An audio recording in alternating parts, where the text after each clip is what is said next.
Hey guys, it's Zip here back with some quick tips and tricks for the Whisperer fight from the new Desert Treasure 2 quest.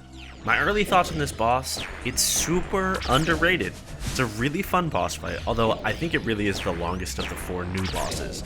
The Whisperer fight has one main interesting mechanic, which is the Sanity thing, just like in the puzzle you did earlier for Desert Treasure 2. Basically, throughout the whole fight, the one thing you gotta focus on is just don't get hit by the tentacles or any of her transition mechanics that she does, her little like special attacks. As long as you do that, you should be at 100% sanity by the enrage phase, which is what's important. One major thing, if you miss a prayer, your sanity will be fine. You can be hit by her auto attacks and your sanity will still stay at 100%. Okay, so next is all of her little like transition mechanic special attack things. So there's 3 different ones. There's this weird ghost choir thing, there's these glowing orbs, and then there's these pillars that show up that you have to hide behind. All of these mechanics are solved very simply by clicking on the blackstone fragment in your inventory. I would 100% recommend having it in the top left of your inventory. You are going to use it 3 times every single time you fight her.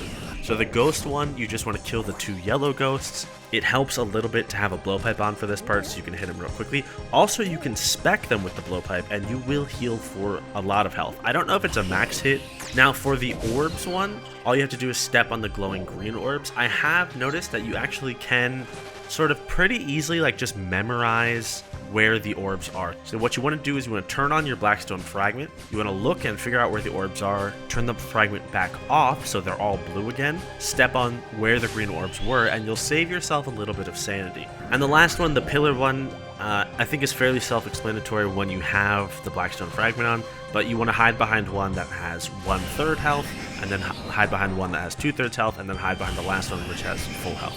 If you stand behind one too early, it will fully break. So you want to make sure you do it in the right order. Like I mentioned a little bit earlier, almost all of the movement in this fight is just broken down into these L-shaped movements, just like a knight would in chess, right? So every time you see a tentacle come up to attack, you should just move in an L shape. And this goes for the beginning, first couple phases, and the enrage phase. But an important thing about this is the Shadow Realm and the regular realm have different floors, basically. So you have to remark the tiles in the Shadow Realm. Okay, so when it comes to the enrage phase, I'll be honest, this part sometimes will make you want to bash her head against the wall. Keep in mind, she switches styles every 2 attacks. So the most important thing here is you want to have combo eats in case you do accidentally take a shit ton of damage, and you really want to focus on your movement. So if you have a 4-tick weapon and you have 4 tiles marked in something like a diamond or a rhombus, you know, your ideal order of the enrage phase is you're moving, then you're attacking, then you're moving, then you're switching prayers, and you're just going to repeat that the whole time. Okay, the last thing I would suggest for this boss is just going over a little bit quickly the gear you should use here. So a 4-tick weapon, 100% like I just said, is absolutely your friend for the enrage phase, because that's like the attack cycle you'll be in, right? I tried using Kodai, which auto-casts at 5 ticks, and that just messed me up. It made it really hard for me to complete kills early on. When I switched to Sangstaff instead, it was working great for me. But this means you could also use like a Trident or, you know, something lower level 2 that's 4 ticks, like anything's fine. The other thing is prayer bonus gear, I think is actually pretty important here.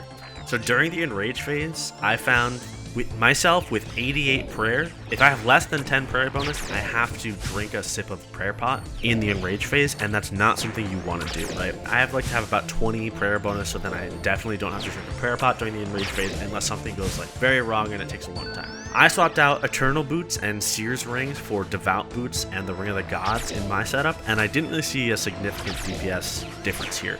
My kill times were about the same, but because I didn't have to drink a prayer dose during the enrage phase, I wasn't really as worried. It made the enrage phase a little bit simpler for me. So I would recommend, obviously, first of all, you want to maximize your magic damage % gear, but after that, the prayer bonus does help a lot, so you can focus more on the mechanics. Anyways, guys, I hope these tips can kind of help you out kill this boss. I already have done about 70 kills just across this like day and a half. Since the quest came out, I've been averaging kills that are between like 3.5 to 4.5 minute kills. I've already gotten 2 awakened orbs, I've gotten the tablet. I think it's a pretty fun boss. I hope you guys can enjoy it too with a couple tips here, and hopefully you'll be able to fight through all the deaths. It might take you a little bit, but you will get it. You will get it, and it's worth it. Good luck, everybody.